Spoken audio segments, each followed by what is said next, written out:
નમસ્કાર દોસ્તો, આપ જોઈ રહ્યા છો સાયક્લોપીડિયા હાઉસ સંચાલિત નવસારી લાઈવ. નવસારીની ઓળખ અથવા તો નવસારીની કઈ વાત આવે એટલે એક વાત યાદ આવે કે લુણસીકુઈના મેદાને અમે પારોડી પર બેઠા હતા અને સરબતિયા તળાવના કિનારે બેસીને અમે ખાવા પીવાની મજા માણી. ક્યાં ગયા હતા ફરવા? તો કહેવાય કે ગયા હતા સરબતિયા તળાવને કાંઠે.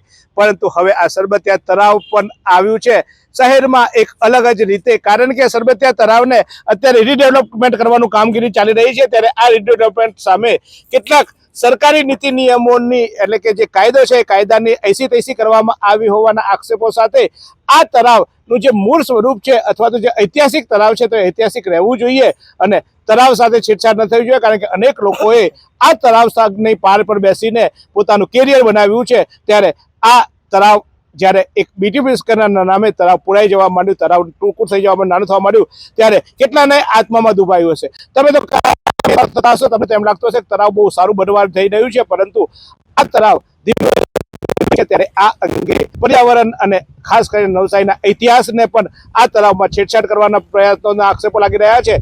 ત્યારે આ તળાવ અંગે નવસારીના જાણીતા પારસી અગ્રણી, ભારતીય જનતા પાર્ટીના અગ્રણી, નવસારીને જેમાં નવસારીનું દિલ એનામાં છે, કારણ કે એનું લોહી કાપે તો કદાચ બધાનું લોહી કદાચ લાલ નીકળે, પણ એનું લોહી નવસારી વાળું નીકળે, એનું ગ્રુપ નવસારીનું નીકળે, એવું નવસારી માટે સતત જજુમતા, નવસારીનો ઇતિહાસ જેને મોઢે છે, નવસારીનો ભૂગોળ જેને મોઢે છે, એવા કેશરીભાઈએ આ અંગે લડત ઉપાડી હતી. કેશરીભાઈ, કેમ લડત ઉપાડવી પડી? નવસારીનો સરબતિયું તળાવ એ સેંકડો વર્ષ જૂનું તળાવ છે. નવસારી તો ગાયકવાડની નગરી, અને ગાયકવાડના સમયમાં દરેક ગામમાં ગાયકવાડ સરકારે તળાવો ખોદાવીને એને સુરક્ષિત રાખેલા. પર્યાવરણનું સતત ધ્યાન રાખવામાં આવતું હતું. નવસારીની વસ્તી વધવા માંડી. નવસારીની આસપાસના વિસ્તારો નવસારીની અંદર સમાવેશ થયા અને લગભગ 1.25 વર્ષ પહેલાં નવસારીને મહાનગરપાલિકા બનાવવામાં આવી.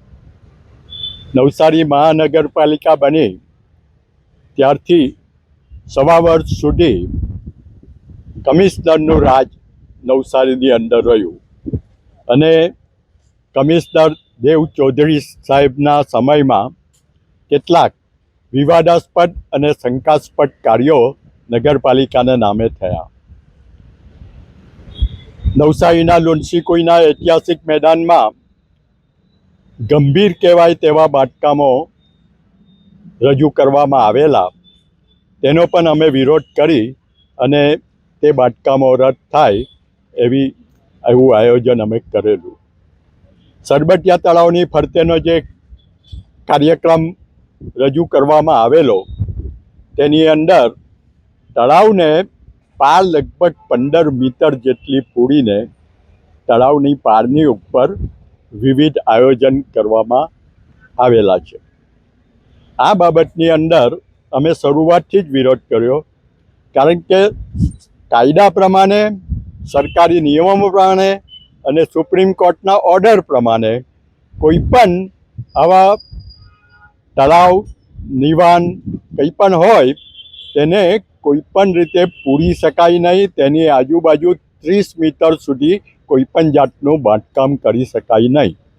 આ કાયદો છે અને ગુજરાત સરકારની જીઆરની અંદર અને પરિપત્ર દ્વારા દરેક નગરપાલિકાને તેની જાણ પણ કરેલી છે કે જે કુદરતી તળાવો છે તેને કોઈ પણ રીતનો ફેરફાર કરી શકાય નહીં.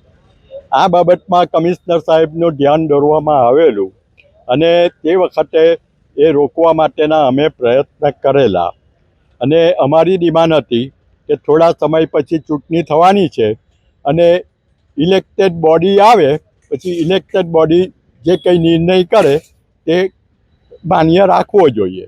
એ શરૂઆતની અંદર કમિશનર સાહેબે એ પ્રમાણે કામ રોક્યું પણ ખરું. પછી ફરીથી એને કામ ચાલુ કરવામાં આવ્યું. તેમાં 2 રીતે ખોટું હતું. એક તો તળાવની પારથી 30 મીટર સુધી બાંધકામ નહીં થાય તેનું ઉલ્લંઘન થતું હતું અને બીજું ઉલ્લંઘન રસ્તાના મિડલથી જે માર્જિન છોડવું જોઈએ તે પણ છોડાયું નથી. એટલે બંને રીતે આ કામ સંપૂર્ણપણે ગેરકાયદેસર ગણી શકાય. પરંતુ કમિશનર સાહેબે એ કામ રોકવાને બદલે ઝડપથી કરવાનું ચાલુ કર્યું. આ સંજોગમાં કોર્ટમાં જવા સિવાય કોઈ બીજો છૂટકો ન હતો. એટલે મારે ન છૂટકે મારા વકીલ શ્રી કનુભાઈ પટેલ અને રાજન જોશી દ્વારા મેં નવસારી સિવિલ કોર્ટની અંદર આની પર રોક લાવવા માટે મેં દાવો દાખલ કર્યો. નગરપાલિકાને કોર્ટે 2 વખત સમન્સ પાઠવ્યા, છતાં નગરપાલિકા તરફથી ન તો કમિશનર હાજર થયા કે ન કોઈ વકીલ હાજર થયા. એટલે આ એક રીતે જોઈએ તો કોર્ટની અવગણનાનો પણ મામલો ગણી શકાય. આ રીતે 2 વખત એમને એ આપવા છતાં એઓએ હાજર નહીં રહ્યું. એટલે ગઈકાલે કોર્ટમાંથી આ કામની ઉપર રોક લગાવવા માટેનો સ્ટે ઓર્ડર આપ્યો. ભાઈ, કોર્ટના સ્ટે ઓર્ડરની તો વાત કરીશું, પણ એક ભારતીય જનતા પાર્ટીના આપ કાર્યકર્તા પણ છો, હોદ્દેદાર પણ છો. તમારા જ સરકારના ધારાસભ્યશ્રી આ સંકલન સમિતિમાં બેસતા હોય છે. આ જ્યારે નિર્ણય થાય ત્યારે ધારાસભ્યએ નહીં જોયું હોય, તમે ધારાસભ્યને ધ્યાન દોર્યું તો ખરું રાકેશભાઈ દેસાઈનું? હું પાર્ટી સાથે સંકળાયેલો છું, પરંતુ જ્યારે આ પ્રોજેક્ટ નક્કી થયો એ વખતે ભારતીય જનતા પાર્ટીનું સ્થાન માત્ર બહાર જ હતું. એટલે જે આ નિર્ણયો લેવાયા એ પાર્ટી લેવલ પર કે નગરપાલિકાના સભ્યો દ્વારા લેવાયેલા નથી, પરંતુ આ એક કમિશનર દ્વારા મનસ્વી રીતે લેવાયેલો નિર્ણય હતો. હવે તે સમયે ધ્યાન તો દોરવામાં આવેલું, પરંતુ એમને કદાચ કાયદાની પૂરી માહિતી નહીં હોય કે ખબર નહીં, પણ તેમને રોકવા માટેના કોઈ પ્રયત્ન કીધા હોય એવું મારા ધ્યાનમાં નથી. કેશુભાઈ, પાર્ટીનો નિર્ણય નથી 100% વાત છે. વહીવટદાર એટલે કે કલેક્ટર હતા, કલેક્ટર નિર્ણય કરે, કમિશનર કામ કરે. એટલે એક સત્તુ રાજાશાહી જેવું હતું કે એક અધિકારશાહી, રાજાશાહી ના વાપરી પણ અધિકારશાહી જેવું હતું. પણ એ જે કંઈ કામો કરતા હતા ત્યારે એની સંકલન બેસતી હતી, અને સંકલનમાં માન્ય ધારાસભ્ય શ્રી 2, એક તો રાકેશભાઈ દેસાઈ અને એક આરસી પટેલ, એ બેને એમાં એ સભ્ય હતા અને એ સંકલન સમિતિમાં હાજર હતા. એટલે જે આ નિર્ણય કરવામાં આવે સંકલન સમિતિમાં એનો નિર્ણય કરવામાં હતો. તો રાકેશભાઈ આનાથી અજાણ હતા કે રાકેશભાઈને ખબર ના પડી? કદાચ જ્યારે નિર્ણય લેવાયો ત્યારે શું વાત બની હોય તે મને ખબર નથી, પરંતુ શક્ય છે કે કમિશનર સાહેબે એ લોકોને ગેરમાર્ગે દોર્યા હોય અને કલેક્ટર કે એને આ નિયમનો ભંગ થાય છે એનું બહુ કદાચ ખબર નહીં હોય એવી શક્યતા હોઈ શકે. આભાર કેશુભાઈ. જો તમે જોઈ રહ્યા છો તે આ તળાવ, કેશુભાઈની જે વાત છે તે આ તળાવ જે છે એ તળાવ મૂળ પહેલા આટલે સુધી હતું, અહીંયા તળાવની પાર આવતી હતી ને અહીંયા આગળથી આપણે બધા હતા. શરૂઆત તો તળાવ છેક ત્યાં સુધી હતું, એટલે કે આ રસ્તો આપ જોઈ રહ્યા છો તો કેશુભાઈ મારા ખ્યાલથી તળાવ છેક ત્યાં સુધી હતું આગળ, પહેલા જૂનું હતું ત્યારે, જ્યારે નાના હતા ત્યારે. જો આ જે ઝાડો દેખાય છે એ ત્યાર પછી ફૂટપાથ હતી બહારના ભાગે. એનો ફૂટપાથ તો પછી બનાવી, અસલ તળાવની વાત કરું છું, જ્યારે તમે નાના હતા ત્યારે. એ ગાયકવાડ સમયમાં બંને બાજુ ફૂટપાથ, ત્યાં પણ ડુંસી કોઈને ફરતે બી અને તળાવની ફરતે પણ એ સમયે જ હતી. એટલે એ આખી તો ફૂટપાથ તો જતી રહી ને આખો મોટો પ્લોટ થઈ ગયો. અહીંયા જે આ પાણીની ટાંકી છે, અહીંયા પાણીની ટાંકી પણ બનાવેલી કે જે અહીંયા અમે અહીંયા અમે રમવા માટે આવતા ત્યારે ટાંકીમાંથી પાણી પીતા હતા. તો જુઓ છો તે રીતે આ સામેની બધી જ જગ્યા ખુલ્લી હતી. આપ જુઓ છો તે રીતે મારા કેમેરામેનને કહીશ ચોક્કસ એ ટાંકી પર એક વિઝન મારે. આ જે ટાંકી દેખાય છે એ ટાંકી માત્ર ટાંકી અત્યારે એના હું તમને વિઝ્યુઅલ પણ પછી મૂકી દઈશ, આપ જોઈ રહ્યા છો એ ટાંકી નહીં, પરંતુ ત્યાં એકચ્યુઅલી એ પાણીની પરબ જેવી હતી. એટલે લોકો અહીંયા જે આવે, ફરવા આવે, તળાવ પાઠે બેઠા હોય અને લુસુકના મેદાનમાં હોય ત્યારે એ તળાવને ચોક્કસ એ લોકો મજા માણી શકતા હતા. અને એક કુદરતી વાતાવરણ હોય એવું, શહેરમાં પણ ગામડાનું વાતાવરણ હોય એવો માહોલ બનાવવાની કોશિશ કરી હતી શહેરીકરણથી તેવી. લઈ એક નાનકડો વિરામ બાદ આ ક્ષેત્રમાં જેને કાનૂની લડત આપી છે એ વકીલો સાથે પણ વાત કરીશું કે શું છે આમાં.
ધન્યવાદ, સ્વાગત છે તમારું.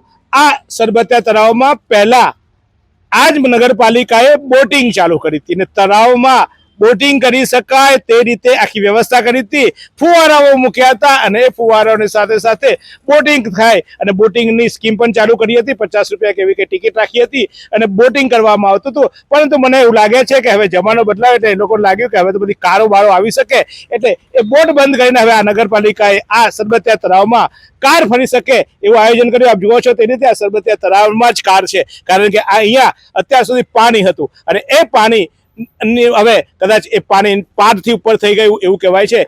એ આ વિકાસ એટલો બધો વધી ગયો કે પાણી કદાચ અહીંયા આવતા આવતા એટલું પાર આવી ગયું કે એના પર હવે ગાડીઓ ફરી શકે. કહેવાનો અર્થ એ છે કે નગરપાલિકાએ જ્યારે વિકાસના નામે તળાવોનું નિકંદન કાઢ્યું અને છેવટે કાનૂની લડાઈ લડવી પડી, ત્યારે કાનૂની લડાઈ લડનારા આ બે મુખ્ય કનુભાઈ અને રાજન જોશી અને એની સાથે વિરેન્દ્રભાઈ દેસાઈ. આમ તો આ બે ચહેરાઓ તો તમે જોતા હશો કે રાજકારણના ચહેરાઓ છે, કોંગ્રેસીઓ છે એટલે લડ્યા છે એવું નથી, પરંતુ આ લડત શરૂઆત કરી હતી ભાજપીએ. હા, આ એડવોકેટ તરીકે તેઓ લડ્યા છે, પરંતુ ભાજપના સાથે જોડાયેલા કેસીભાઈ દેબુએ આ કેસ માંડ્યો તો મૂળ ફરિયાદી કેસીભાઈ દેબુ છે અને એમના એડવોકેટ તરીકે આ કર્યું છે. એટલે આ કોંગ્રેસે નથી લડ્યું એ સ્પષ્ટતા કરી લઉં, કારણ કે કોંગ્રેસ તો હંમેશા સાહજી હા કરતી હોય છે, એક જ પાટલે બેસી જતી હોય છે. જ્યારે લડવાની આવે રોડ પર આંદોલનો કરે, આપણને બધાને આવેદનપત્ર આપે, અમે બધા વાહ કરીએ કે કોંગ્રેસે વિરોધ કર્યો, પછી એ વિરોધ ક્યાં જતો ખબર જ નથી, કારણ કે આવેદનપત્ર એ પહોંચતું નથી અને આવેદનપત્ર નહીં પહોંચવાનું. ભારતીય જનતા પાર્ટીના જ અત્યારે રાકેશભાઈ શર્માએ આક્ષેપ લગાવ્યા છે કે અમારું આવેદનપત્ર પણ પહોંચતું નથી. એટલે આ આવેદનપત્ર આપવામાં આવે છે ને આવેદનપત્ર અહીંયા જ કદાચ કચાપટ્ટી મારે. એટલે કોંગ્રેસ કદાચ અત્યાર સુધી આવી લડત લડતી હતી, પણ એક ભાજપીય લડત ચાલુ કરી અને મૂળ કોંગ્રેસના એડવોકેટોએ એને ચોક્કસ સમર્થન આપ્યું. રાજનભાઈ, આક્ષેપ હું કોંગ્રેસ પર પણ એટલા માટે લગાવું છું કે તમારે લડવું જોઈએ. એક ભાજપ પર કેસ કરે અને પછી તમે વકીલ તરીકે લડો, સીધા તમારે કેસ કરવા જોઈએ. પણ જે થયું, શું મામલો હતો અને કાનૂની રીતે શું? જાન્યુઆરીમાં ફ્લાવર શો થયો તે ટાઈમે કેરસીભાઈએ આ મુદ્દો નહોતો ઉચક્યો, ત્યારે મેં આપના માધ્યમથી સૌને કહેલું હતું કે આ સરબતિયા તળાવનો કેસ થવા જઈ રહ્યો છે. જાન્યુઆરીમાં ગુજરાત સરકારના નોટિફિકેશનની વિરુદ્ધ જઈને આ આપણે અહીંયા પછી હતા એક ટાઈમે પાણી હતું એને પૂરીને તળાવને અડધો ઉપરનું એનું ક્ષેત્રફળ મિટાવી દેવામાં આવ્યું. નોટિસ આપવામાં આવી, 60 દિવસ સુધી કોઈ જવાબ ન મળ્યો. કેસ કોર્ટમાં દાખલ થયા પછી એમને નોટિસ સમન્સ આપવામાં આવ્યા. ત્યાર પછી એમના વકીલ મારફત કોઈ જવાબ, ખુલાસો, એક્સપ્લેનેશન ન આપતા ગત 30 મે 2026ના રોજ કોર્ટને અમે આ કેસની ગંભીરતા દર્શાવી 17,021 સ્ક્વેર મીટરનું આ તળાવ, કુદરતી તળાવ, જેને ભારતીય બંધારણે આદેશ આપ્યો છે કે એને મૂળ સ્થિતિમાં રહેવા દેવાનું છે, આજુબાજુ કોઈ બાંધકામ ન થાય.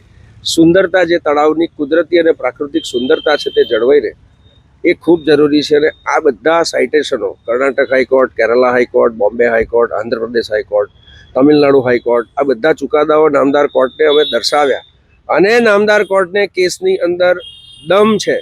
ગુજરાત સરકારના પોતાના જાહેરનામાનો પૂર્વ કમિશનરશ્રીએ ભંગ કર્યો છે એની વાત કોર્ટને ગળે ઉતરી, એટલે અહીંયા આ કામ ગઈકાલથી બંધ કરવાનો સ્ટે આપવામાં આવ્યો છે. અને એવું હું માનું છું કે આ કાનૂની લડતમાં પ્રાથમિક દ્રષ્ટિએ પ્રાઇમા ફેસી હમણાં નવસારીના નાગરિકોની આ જીત છે અને આ લડત અમે આગળ લઈ જઈશું અને સરબતિયા તળાવને એની મૂળ સ્વરૂપની સ્થિતિમાં લાવીને જ જપીશું. સાહેબ, આપ તો આમાં એક્સપર્ટ છો. અગાઉ એક સિસોદરાનું તળાવ પોલીસ હેડક્વાર્ટર માટે ફાળવાયું હતું, ત્યારે પણ આપે એ તળાવ બચાવવા માટેની અભિયાન કર્યું હતું અને ત્યારે પણ આપણે લડત આપી.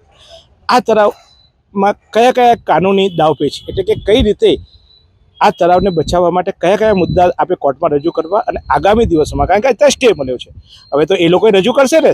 તમે જે છટકબારીઓ છોડી હશે એ છટકબારીઓ એમના તો હોશિયાર વકીલો આવશે, પાછા પેનલો આવશે પાછી, અને એ બધા મોટા વકીલો આવીને જ્યારે એમાં છીડા પડશે તો કયા મુદ્દે મક્કમતાથી આપ લડી શકશો કે જેને કારણે નવસારીની જનતાને, આમ તો જનતા અમે મત આપીને બધાને બેસાડ્યા છે, અમે આમ તો ભાગીદાર છે આપના કે આવા લોકોને અમે ચૂંટ્યા અને પછી હવે એ લોકો અમારા જ તળાવોને અમારા જ હાથમાંથી કોરિયાઓ ચૂંટવી જાય, અમારા જ આવા તળાવોના જસ્ત્રો ચૂંટી જાય, તો કયા મુદ્દા કાયદા કઈ રીતે હોઈ શકે? મારો પહેલો મુદ્દો એ છે કે આપના દ્વારા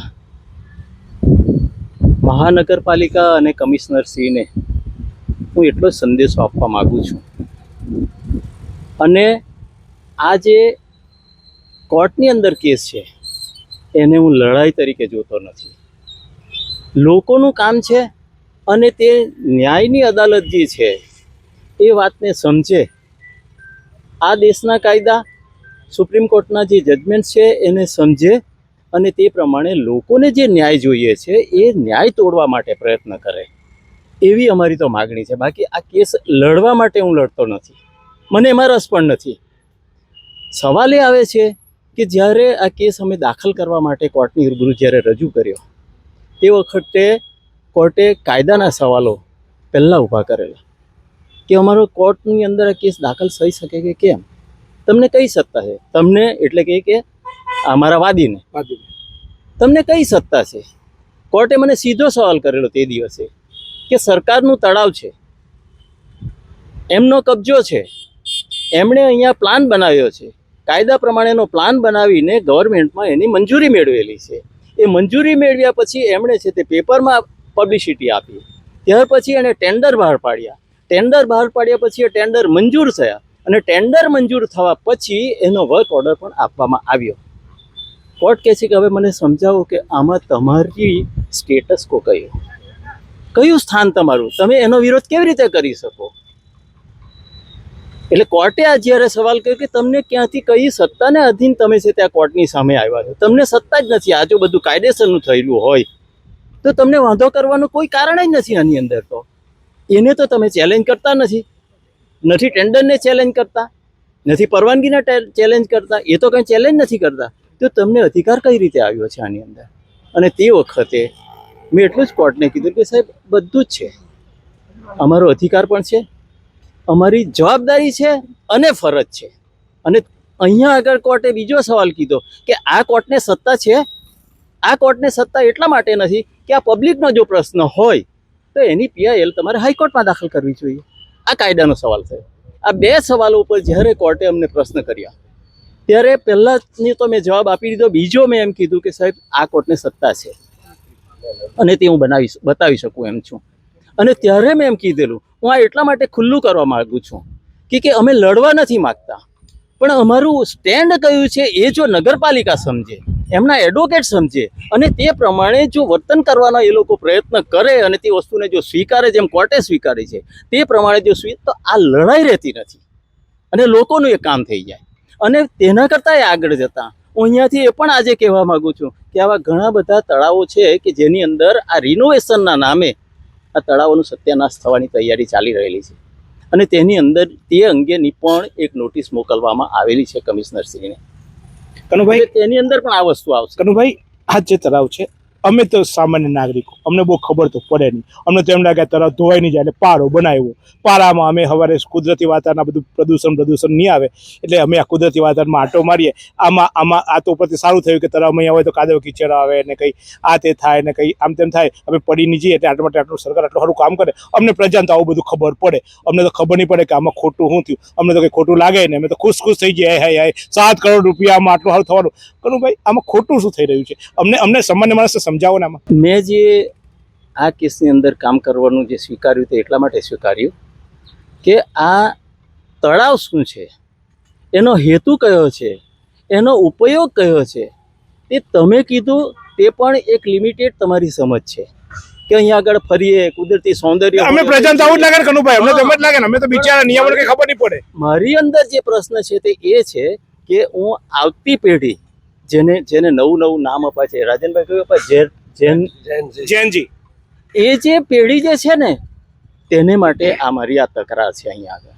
એ કેમ તો કે સુપ્રીમ કોર્ટના કહેવા પ્રમાણે, બંધારણમાં જે જોગવાઈ કરેલી છે તે પ્રમાણે, ગુજરાત હાઈકોર્ટના જજમેન્ટ પ્રમાણે એટલું જ છે કે તળાવ, સરોવર, નદી, નાળા, નહેર પાછળથી બનાવેલી હોય પણ તેની કરતાં આપણે જેને ખાડી કહીએ, આ બધા જે કુદરતી વેણો જે કુદરતી રીતે જે ઉપસ્થિત થયેલા, અથવા તો આ તળાવ મને ખ્યાલ નથી હજુ પણ એ કુદરતી છે કે કેમ એનો એ સવાલ નથી, પણ એનો હેતુ કયો હતો તો કે એની અંદર માત્ર ને માત્ર એની અંદર પાણીનું સ્ટોરેજ કરવાનું હોય.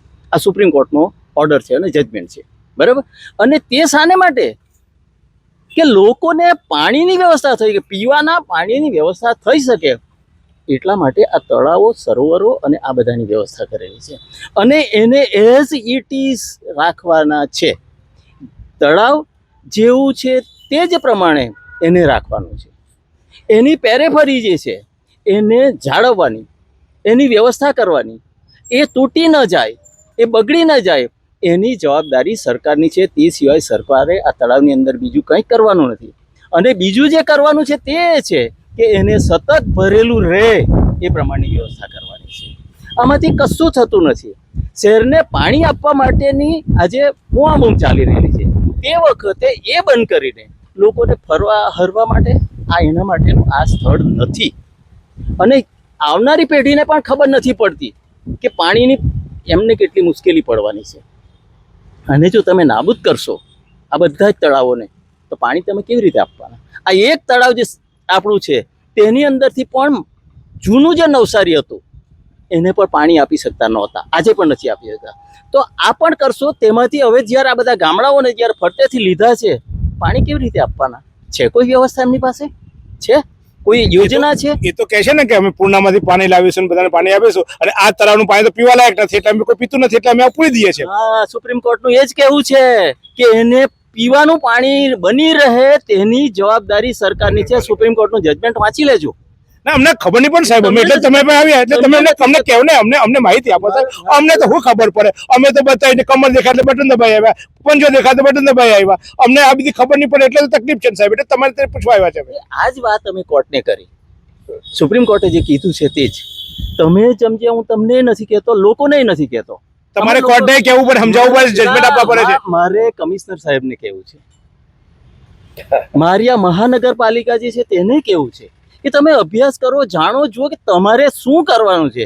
તમારે તમારા મનમાં આવે તે બહુમતીના જોરે કરવાનું નથી, પણ આ દેશનું જે બંધારણ છે, આ દેશના કાયદા છે, આ દેશના જે રૂલ્સ છે તે પ્રમાણે જ તમારે કરવાનું છે. અને તમને એ કહેવામાં આવેલું છે કે તમારે તળાવને તળાવ જ રાખવાનું, એને જાળવવાનું, એને સંભાળવાનું, અને એની અંદર પાણી ભરેલું રહે, સ્વચ્છ રહે, સારું રહે, અને લોકોને પીવા માટે એ પાણીનો ઉપયોગ તમારે કરવાનો છે. ચોક્કસ. કનુભાઈ, બીજો એક સવાલ. અહીંયા આપ જુઓ છો આ બાજુ, આ આખું મસ્ત અમારે માટે રૂમ બૂમ બનાવવાની વ્યવસ્થા કરે છે કે અહીંયા ખાણીપીણીના સ્ટોલ બનાવવાના છે. આ કેટલા કાયદેસર? તળાવની જે પેરેફરી એનો જે બહારનો વિસ્તાર છે તેની અંદર તો સરકાર કે કોઈએ કાંઈ જ કરવાનું નથી. આ પહેલી વાત છે.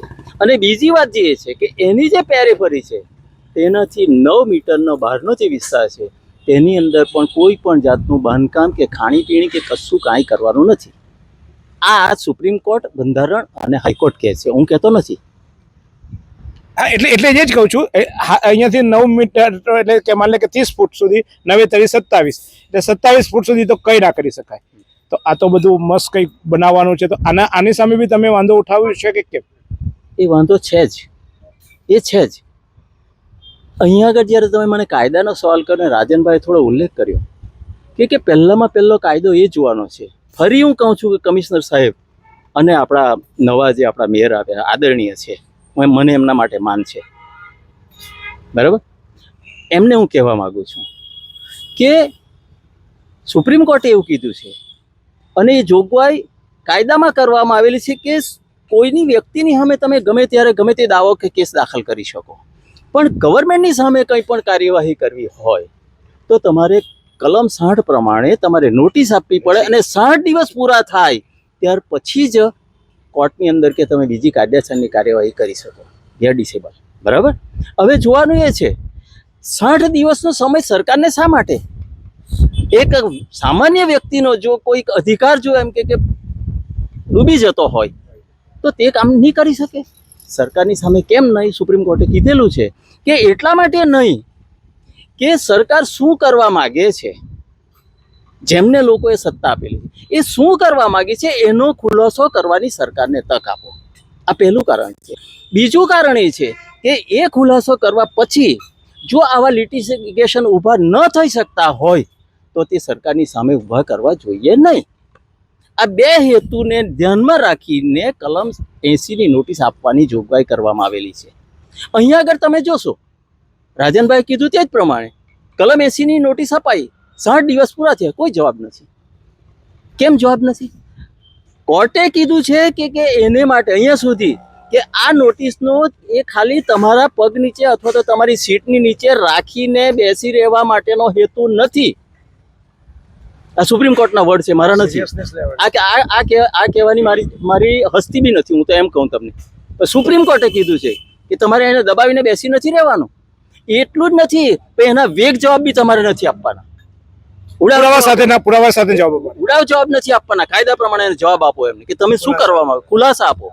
તમે જે કરવા માંગો છો એના પુરાવા શું છે તમારી પાસે, અને તે રીતે જવાબ આપવાના. આ બે માંથી એ કેમ કર્યું નહીં? કશું નહીં, જવાબ જ નથી આપતા. હવે નાગરિકને તરફે કેસીભાઈ હોય કે કોઈ બી હોય, એને શું કરવાનું? એમને જે બંધારણે જે સત્તા આપેલી તે પ્રમાણે એમણે આગળ જવાનું. અને એ કોર્ટે માન્ય રાખીને અમારો દાવો દાખલ કર્યો. ચોક્કસ. તો કનુભાઈએ મેયરનું યાદ કર્યું, તો અમે પણ એક પક્ષી લેતા નથી, અમે મેયરને પણ આ બાબતે ધ્યાન કરી અને મેયરે શું કહ્યું એ પણ જોઈ લઈએ. મેં આજે પેપરમાં વાંચ્યું ત્યારે મને ખબર પડી. મેં વચ્ચે એકાદ અધિકારીને પૂછ્યું હતું તો એમણે કહ્યું હતું કે અરજી આવી છે પણ એવું કશું છે નહીં, પરંતુ નામદાર કોર્ટે જ્યારે એને સ્ટે આપ્યો છે તો આજે અમારા જે મહાનગરના જે વકીલ હશે કાયદેસર, જેમને નિમા હશે, એમને કમિશનરને સૂચના આપી છે કે આપ એને બોલાવી લો, એમની જે કોઈ વિટમણા હોય, એમની જે કંઈ પ્રશ્ન હોય અને એમાં આગળ શું થઈ શકે અને જે કામમાં સ્ટે આવ્યો છે એનો સત્વરે શાંતિમય નિકાલ આવે એવી સૂચના કમિશનર સાહેબને આપી છે. તો મેયર અશોક ધોરાજીયાએ એમનો પક્ષ રજૂ કરતા કહ્યું કે આ મામલે ચોક્કસ તપાસ કરીશું, આ મામલાનો અભ્યાસ કરીશું, અમારા વકીલો મારફતે અભ્યાસ કરીશું અને સાથે સાથે જે ફરિયાદી છે એ ફરિયાદી સાથે પણ ચર્ચા કરીને આમાં શું નીકળી શકે, શું માર્ગ નીકળી શકે એનો પ્રયાસ કરીશું. તો એ હતા મેયર, એટલે ભારતીય જનતા પાર્ટીના છે. તો કોંગ્રેસના નેતા પણ અહીંયા ઉપસ્થિત છે. વિરેન્દ્રભાઈ, તમે વકીલ, કાયદો તમારો, કાયદો તમે જાણકાર, તમારી સરકારે કાયદા બનાવ્યા, હવે આ સરકાર તોડે, તમે આવેદનપત્ર આપો, તમારી લીગલ નોટિસને જો 60 દિવસમાં જવાબ આ સરકાર ના આપતી હોય અને એની સામે તમારા આવેદનોને શું જવાબ આપવાનો? તમે કઈ હરખા લડ્યા નહીં, અમે તમને વિપક્ષમાં બેહાડ્યા કે ચલો સત્તામાં તમે કંઈ કરવાનું નથી, વિપક્ષમાં બેહાડ્યા, વિપક્ષમાં તો લડો, પણ વિપક્ષમાં તમે કંઈ લડો નહીં, ખાલી આવેદનપત્ર આપો, 2-4 નેતાઓ આવે, બોલ બચ્ચન કરે ને જતા રહે. સૌ પ્રથમ તો આ જે કામ માટે આજે આપણે અહીંયા ભેગા થયા છે એમાં જે લિટિગન્ટ જે છે નવસારીના જાગૃત નાગરિક, એમણે જે લિટિગેશન ફાઇલ કરેલું છે એ નવસારીના નાગરિકોના હિતમાં લિટિગેશન ફાઇલ કરેલું છે, not as a BJP member. અને I am not speaking as a congressman. નહીં, અત્યારે તમને એઝ અ કોંગ્રેસમેન જ પૂછું છું. મેં તમને કોંગ્રેસમેન જ તરીકે જ પૂછું છું. તમે એડવોકેટ છો, ભલે છો, હું ભારતીય જનતા પાર્ટીના જો મેયરને પૂછતો હોઉં તો મારે એક કોંગ્રેસનું સ્ટેટમેન્ટ પણ લેવું જોઈએ. હવે આમનું કોંગ્રેસનું સ્ટેટમેન્ટ એટલે મને કાર્યકારી પ્રમુખ છે આમ તો, પણ હવે એ વકીલ છે, એ આ કેસમાં એ વકીલ છે, એટલે એ કેસમાં એમને હું બાકાત વકીલ તરીકે તો મને કોંગ્રેસનું મુખ જોઈએ છે, કોંગ્રેસનું મને રિવ્યુ જોઈએ છે. એટલે મને લીગલ રિવ્યુ તમારી પાસે નહીં, પણ કોંગ્રેસ રિવ્યુ જોઈએ છે. કોંગ્રેસનો વ્યૂ અરજદારની સાથેનો વ્યૂ છે, અને કોંગ્રેસી તરીકે અને કોંગ્રેસના માણસો તરીકે મારો તો જન્મ જ અહીંયા થયો છે નવસારીમાં. 1946માં જન્મેલો સાહેબ. અને તે વખતે આ સરબતિયા તળાવને લુન્સીકુઈ પર અમે આનંદ અને કિલ્લોલ કરવા માટે આવતા નાના બાળકો તરીકે. અને આજે બી હજારો નાના બાળકોને નાગરિકો આજે આવે છે. નહીં, ત્યારે તમે ચડ્ડી પહેરીને સાયકલ ચલાવી જશે ને? હા, એટલે તે જ હું કહેવા માંગુ છું. ભૂરી ચડ્ડી પહેરેલી મેં તો. હા, એટલે ચડ્ડી તો તમને ખાકી થઈ. હા, કાકીની ભૂરી ચડ્ડી. એટલે એ પહેરીને અમે આવતા, સાયકલ પણ ચલાવતા. તે વખતનું જે સરબતિયા તળાવનો જે સિનેરિયો જે છે એ સિનેરિયો અને આજનો જ સિનેરિયો જો આપ જુઓ તો એ કોંગ્રેસમેન તરીકે મને બહુ રડવું જેવું આવે છે, આંખમાં આંસુ આવે એવી પરિસ્થિતિ છે. હવે એ કેમ? તો કે આપે કીધું કે આ અમે જે સિમેન્ટ કોન્ક્રીટ જે બનાવેલું છે, એ સિમેન્ટ કોન્ક્રીટનું જે જંગલ બનાવેલું છે, તળાવ ત્યાંથી કોઈ રાહદારી પસાર થાય તો તળાવનું બ્યુટિફિકેશન જોઈ જ નથી શકતો એ. અને તમે જુઓ કે આ તળાવને લગભગ 30 થી 40 ફૂટ જેટલું પૂરી દીધું. હવે પૂરી દીધું ને આપે કીધું કે ભાઈ અત્યારે પુરાયું ને અત્યારે તો રડે છે, પણ એના પહેલા તમારા જૂના ભાઈ જેને તમે આમ બહુ કોંગ્રેસના ભાઈ પ્રેમભાઈ ને તમે બહુ કોંગ્રેસમાં રાખ્યા હતા અને કોંગ્રેસના લીડર બનાવીને અમને સોંપ્યા હતા, એ પ્રેમભાઈએ બી આ તળાવને આગળ 3-4 વાર તો આ બધું કર્યું. ત્યારે તમે ક્યાં ઊંઘી ગયા હતા? નહીં, ત્યારે તમે જૂના ભાઈ ચાલતો હતો પેલો. અમે તો અત્યારે બી ભાઈ જ છીએ, પણ એ ભાઈનો રસ્તો જુદો છે ને આ ભાઈનો રસ્તો જુદો છે. હવે એ કયા રસ્તા પર એ ચાલે છે ને કયા રસ્તા પર આ ચાલે એમાં આપણે ઊંડા નથી ઉતરવું, એટલા માટે નથી ના ઉતરવું. પણ ઉતરો તો પણ અમે પ્રજા છે, અમને તો જાણવું જોઈએ ને કે કેમ વિરેન્દ્રભાઈ ચૂપ છે. એક ગાંધીવાદી વિરેન્દ્રભાઈ, એક ખાદીદારી વિરેન્દ્રભાઈ, એ વિરેન્દ્રભાઈના નજર સામે એમનો જે ભાઈ આ તળાવ પૂરવાની તૈયારી કરી હતી, જ્યારે પહેલી વાર બ્યુટિફિકેશન થયું હતું ત્યારે વિરેન્દ્રભાઈ ભાઈ ભાઈ થઈ ગયા હતા. હા, એટલે એ વખતે જે બ્યુટિફિકેશન કરેલું એ આપણી નજર સમક્ષ જ છે, અને તમે વિડીયો ઉતારો તો ખબર પડશે કે એ વખતે કયું બ્યુટિફિકેશન ને શાને માટે કરવામાં આવેલું. એટલે આ તમે જુઓ વિડીયોમાં ખબર પડે સામે શું પરિસ્થિતિ છે તે. એટલે ત્યારે એમાં વિરેન્દ્રભાઈ કેમ ચૂપ? મારો સવાલ વિરેન્દ્રભાઈ એ જ છે, ચૂપ કેમ તમે ત્યારે? તે વખતે તો કઈ બહુ કઈ એટલું બધું ખ્યાલ જ નહીં આવેલો તે વખતે. અને આ તળાવ જે છે એ it was as it is. તળાવની પેરીફરીથી માંડીને આખું જે એનું જે પોતાનું જે આખું એનો ઇતિહાસ જે હતો એ ઇતિહાસને ખરડવાની કોઈ કોશિશ નહોતી થઈ. એ પેલી સાઈડે જે કંઈ ખાડી પુરાવીને જે કંઈ કર્યું એ લીગલી કર્યું હોય એમાં તો ભાઈ ભાઈ તરીકેનો કોઈ સવાલ જ નહીં આવે. આપણે મિત્રતા કેરસીભાઈ હાથે છે તેવી જ આ પ્રેમભાઈ હાથે બી છે આજે. પણ આ સમાજમાં એવું થાય છે સાહેબ, તમારા જેવા નેતાઓ મિત્રતા કઈ નાખે છે ને એમાં અમારી પ્રજા બિચારી થઈ જાય છે. અમે શું કરવું? મિત્રતા એટલે તમે you are misunderstanding me my dear. મિત્રતા તમારી જોડે પણ મિત્રતા છે, કેરસીભાઈ જોડે પણ છે, પિયુષભાઈ જોડે પણ મિત્રતા છે, પણ પોલિટિકલી નહીં.